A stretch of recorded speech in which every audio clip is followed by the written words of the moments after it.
What is up, everyone? Welcome back to the channel. My name's Pamela. Today we're breaking down episode 5 of season 3 of Yellowjackets. It's going to be a little recap and review. It goes without saying there will be spoilers in this video, so if you're not caught up, come back to this later. But let's get into it. So as we know, in the previous episode, Lottie died, and episode 5 opens up with Misty viewing her body. And for a brief moment, we actually see teen Misty looking at teen Lottie. I love when they include the teens into the adult timeline. And it was kind of emotional to see young Lottie lying dead on that table because you just remember everything that she's been through. Misty asked the coroner for Lottie's personal effects, and the guy didn't want to give them to her because she's not family, but Misty threatens him, of course, and she knows that he sold an expensive watch that belonged to someone, so he gives in and gives her Lottie's personal belongings. But we later find out that her cell phone wasn't in there. Misty also scrapes under Lottie's fingernails because later on she's going to go to the location of her death and, you know, do some citizen detective work. In our next scene, we have Misty telling Ty, Van, and Shauna about Lottie's death. They didn't seem super upset, but they obviously seemed a little shocked, and Van was like, "She can't be dead, she's Lottie." Misty reveals that the coroner ruled it an accident and that she just fell down the stairs. But Misty, of course, thinks something is fishy. Shauna questions where Misty was because she was unaccounted for in the previous episode. She left her job early when Shauna was locked in the freezer. And Van says that this is on brand for Misty if she was the one who killed Lottie. Shauna questions Misty if she did it because Lottie had to do with Natalie's death. Misty gets mad, she storms out of her own house, but then she comes back in and tells the other girls to leave. And she says, "If you think I had something to do with this, then you guys are not my friends." Our next scene, we are back in the teen timeline in the wilderness. Ben is being held prisoner until they kill him. They're trying to decide on how they should kill him. Shauna wants to burn him alive at the stake. But Natalie ultimately decides on a firing squad since it's more humane. They all discuss how are we going to decide who does it, and they say we're going to draw cards like we always do. But Van decides that it should be the King of Hearts, which is the Suicide King. Now that is going to come into play later in my theory video, so definitely stay tuned for that. Ty ends up being the one who draws the card, so she's the one who has to kill Ben. Back in the adult timeline, we have Shauna following Misty, and Walter is also tailing Shauna, and he rear-ends her. Shauna and Walter both get out of their cars and talk. Walter thinks Shauna could have possibly killed Lottie because she did murder Adam, but Shauna says Walter and Misty also have a body count. So they're both suspicious of each other, but they decide to actually team up and investigate Lottie's murder. And then we have adult Ty and Van out to lunch. Van thinks Lottie's death seems wrong to die like that after everything they've been through. And Van questions Ty and where she went when they separated for about an hour in New York City. We know in the previous episode, Ty and Van were in the city following some guy to potentially kill for a sacrifice, but then they ended up going on a date in Central Park later that night. But they did separate for about an hour, so Van's questioning Ty, like, did you kill Lottie? While they're out at lunch, Ty gets a call from her wife, Simone. They have not seen each other in a while, ever since Simone's accident. And then Misty goes to the site where Lottie died. She goes to the staircase where Lottie was found dead at the bottom of the staircase. She sees scratches on the wall, which might indicate she was pushed and she tried to hold on to not fall down the stairs. She takes out the little evidence baggie of the stuff that she scraped from underneath Lottie's nails and compares it to the wall scratches. Misty questions the concierge, and he said that Lottie seemed normal and happy even. Now, something I want to point out that probably means absolutely nothing, but when it comes to my theories, I just look at every possible clue. I probably tend to over-examine things, but I thought it was kind of interesting that the concierge offered Misty a lollipop, which just made me think of this scene in season 2 when Ty is at Van's video store. Van is eating a similar looking lollipop, a red round lollipop. Does that mean absolutely nothing? Probably, but I don't know. These show creators are big on imagery and parallels. Could this be a little clue that maybe Van had something to do with Lottie's death? The concierge also lets us know that the Matthews family moved into the penthouse in 1978 or 79, and Lottie lived there until her parents got divorced, and then she went off to New Jersey with her mom. The concierge says that Lottie's dad was a real Wall Street titan in his time. And we also find out that Lottie's been living with her dad for the past 2 weeks. Now we're back in the teen timeline and Ty is practicing shooting for the killing of Ben, but she's struggling. It's not an easy task for her to just kill Coach Ben. And Van suggests that they get other Ty to come out so that it doesn't really have to be like she's actually doing it, but rather other Ty will kill Ben. Also, I loved the Family Matters reference, which also ties into the episode title, Did Ty Do That? Before the episode aired, I kind of thought that the title was going to have to do with my theory that Ty or other Ty burned down the cabin, but we did not find that out in this episode. And then we get another Melissa and Shauna scene. Melissa makes Shauna a case for her knife. Shauna says, "Why do you even like me?" And Melissa says, "You say that like there's nothing to like." And she says how Jackie and Jeff treated her like shit, but you've changed out here. Misty also brings Ben his final meal, fish and greens, and she lets him know that the firing squad is coming at dusk, and she apologizes for not being able to help him. I really felt for both of them in this scene. I personally love Coach Ben. I do not want to see him die. I hope that somehow he can make it out of the wilderness alive.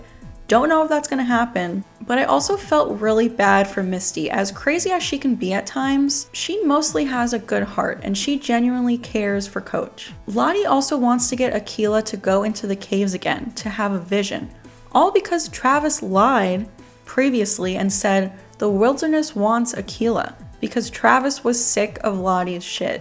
Back in the adult timeline, Misty goes up to the penthouse to see Lottie's dad. She lies and says that she lives downstairs. She pretends to look for a package of hers that was delivered there by mistake, and she snoops around in Lottie's coat pocket and she sees a receipt from the bank showing that Lottie withdrew $50,000, which is very interesting. That's going to come up in my theory later on. Something that is very interesting, I don't know, I think Lottie's dad is a little suspicious. He clearly has Alzheimer's or dementia or something. He struggles with his memory. Misty says, "I thought I saw her in the lobby with someone." Lottie's dad says, "Yeah, probably one of those cult nutsos." Misty says, "Maybe they pushed her down the stairs." And Lottie's dad gets very defensive. He says, "No, this was an accident. And if Artie down at the station says otherwise, his foundation won't see a dime." So I think that moment right there is very important, and we'll discuss it in my theory in the next video. Walter and Shauna are also there in the penthouse, and they're pretending to be internet people. They're trying to hack into Lottie's internet history. Back in the team timeline, we're with Lottie, Travis, and Akilah, getting ready to go into the cave so Akilah can have a vision. And Lottie says the gas opens you up to the truth, like Travis and the mushrooms. Travis wants to call this whole thing off because he's feeling guilty about lying and getting Akilah in this mess, but Lottie tells him to reassure Akilah. And Akilah says to Travis the only person she can actually trust is Travis. And I just feel so bad for everyone involved in this. Travis is feeling guilty, but I don't blame him for wanting to get rid of Lottie. Get Lottie off his back because she kept pressuring him to take the mushrooms. Back in the adult timeline, Ty and Van meet Simone and Sammy at the park. Sammy wanted to see Ty, but he leaves immediately, and already I'm thinking at that point, he knows that this is other Ty. We know from way back in season 1, he is aware of other Ty. Honestly, I think we've been with other Ty this entire season so far. Before the season premiere, we found out that we've been seeing other Ty more than we think, and I honestly think she's been here this entire season so far, pretty much since Ty's wife's accident. I think that triggered other Ty, and she hasn't left yet. Now, back at Lottie's penthouse, they focused on this moment with Walter noticing the trash bags being taken out. I don't know why. It obviously is important somehow. Maybe next episode he's going to search through the trash for clues and maybe find something. Maybe find something that points towards Lottie's dad being the one who might have something to do with Lottie's death. Which again, we're going to go into more detail about this in my next theory video. Shauna and Walter are talking and she questions why Lottie went to her house after being released from the psych ward instead of coming here to her dad's house. Why lie and say she had nowhere to go? Walter says maybe she needed a friend, and Shauna says no, it's a lot more complicated than that. Walter offers Shauna a strand of his hair as DNA evidence to basically prove that he didn't kill Lottie, and he wants the same in return. He wants Shauna to give him a strand of her hair. He also says, like, God forbid something happens to her, it could help him find her killer. And she says no, but she leaves her baseball cap on the table and he takes a strand of hair from her baseball cap. I wonder if that's going to come into play later. I don't know, something's up with Walter. He's kind of suspicious. Is he really a bad guy?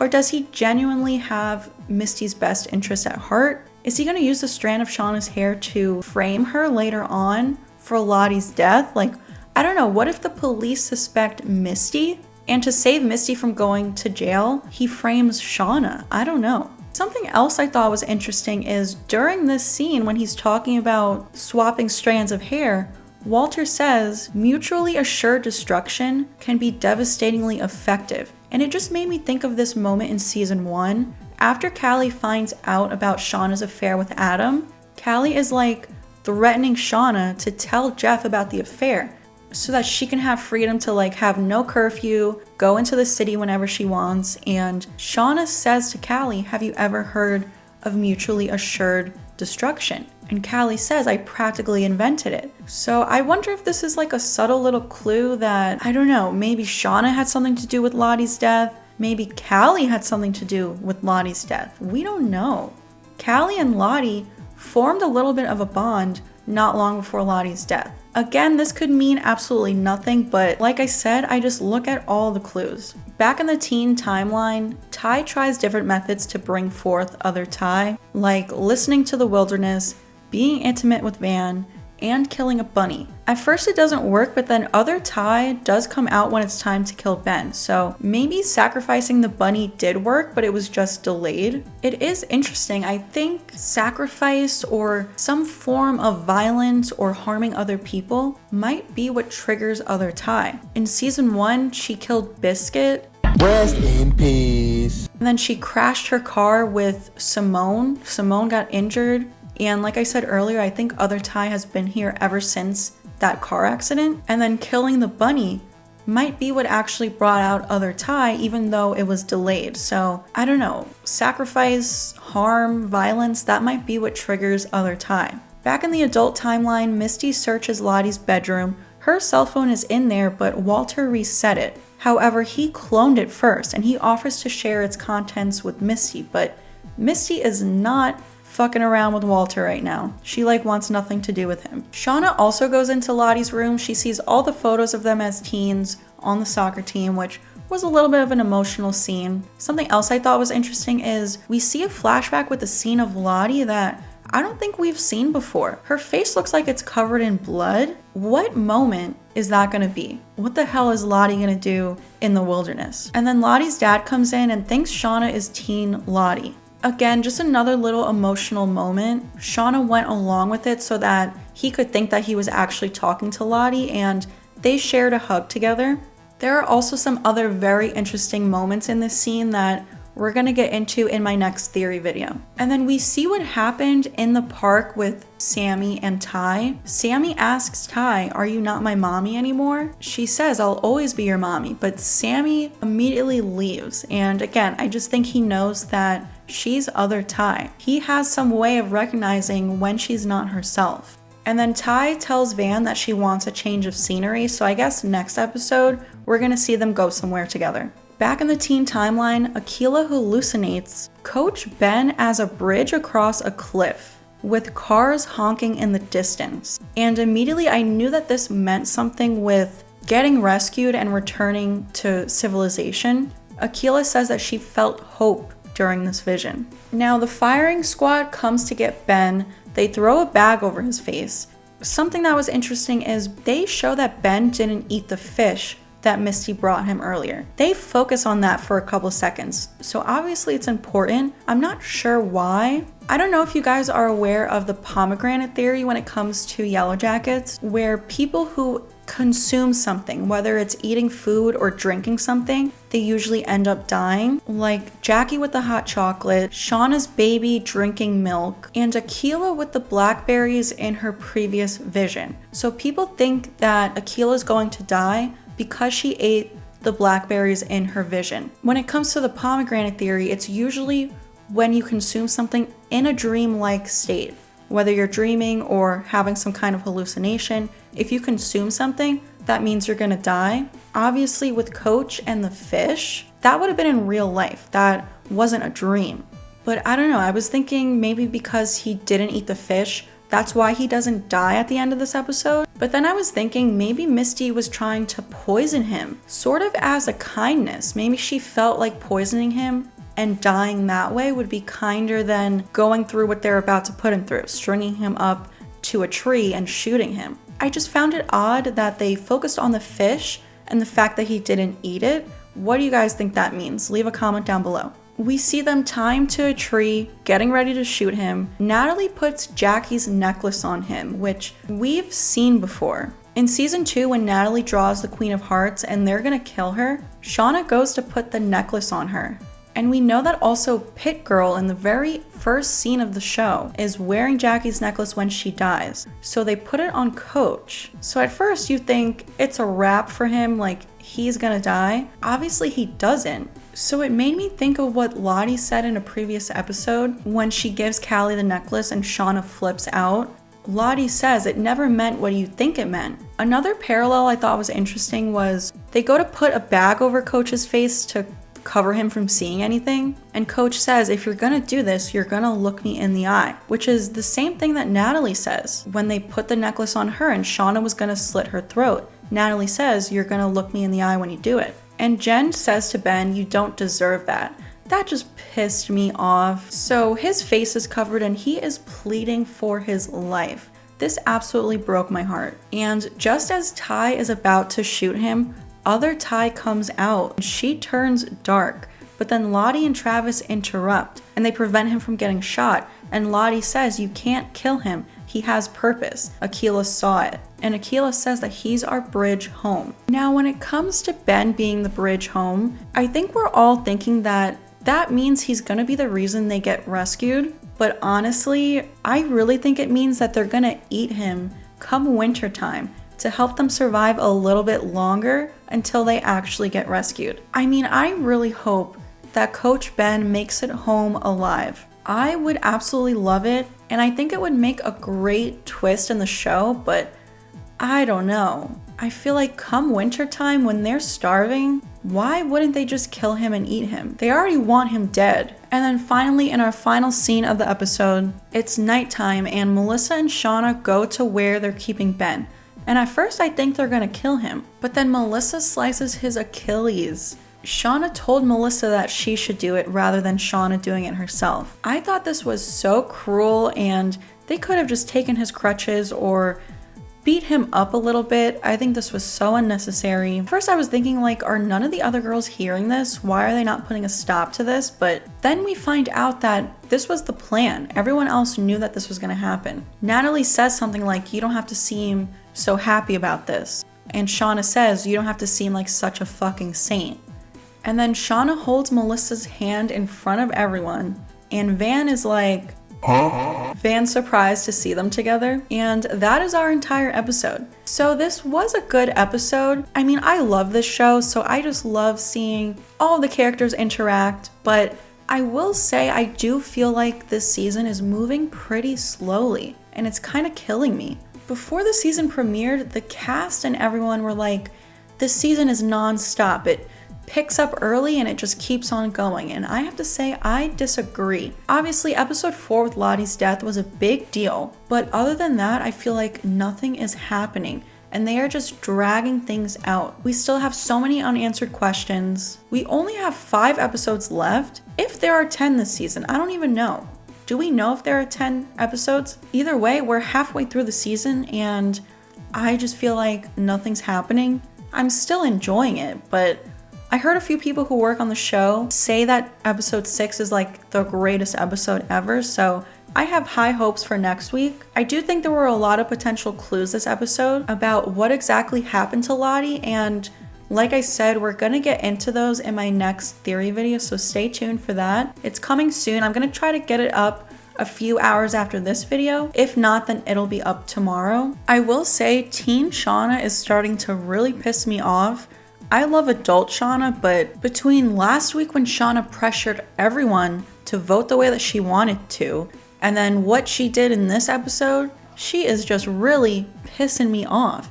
And I get it, she's been through a lot. But so has Travis, and he's not a raging asshole like she is. Something else I wish they did a little differently was Simone and Sammy's scene. It's been so long since we've seen them, and they show up for like 2 seconds. I feel like we need a little bit more there. It's almost like they showed up for 2 seconds just to show us like, oh yeah, these characters are still here by the way, in case you forgot. I also feel like this whole thing with who's stalking Shauna is really just getting dragged out. Like, hopefully we find out who it is next episode. We do see in the promo for next week that Callie's finally going to give Shauna the tape that Callie found in, I think it was episode 1 of this season. Maybe it was episode 2, but I'm pretty sure it was episode 1. Callie found the little cassette tape that was left on the front door. And Shauna's finally gonna listen to it in episode 6. A lot of you probably know my theory that I think Melissa is the 8th survivor and who is stalking Shauna. So if you haven't seen that video, definitely go check it out. But yeah, let me know your thoughts. Leave a comment down below. What did you think about this episode? Please go check out my past Yellowjackets videos. I've put out 3 theories so far and a lot more planned. Please give this video a like if you enjoyed it, subscribe to the channel if you're new here, hit that notification bell so you don't miss out on future Yellowjackets theories. And I think we're gonna start doing these recaps and reviews every week also. Please also go follow me over on TikTok, Twitter, and Instagram, and I will see you guys next time.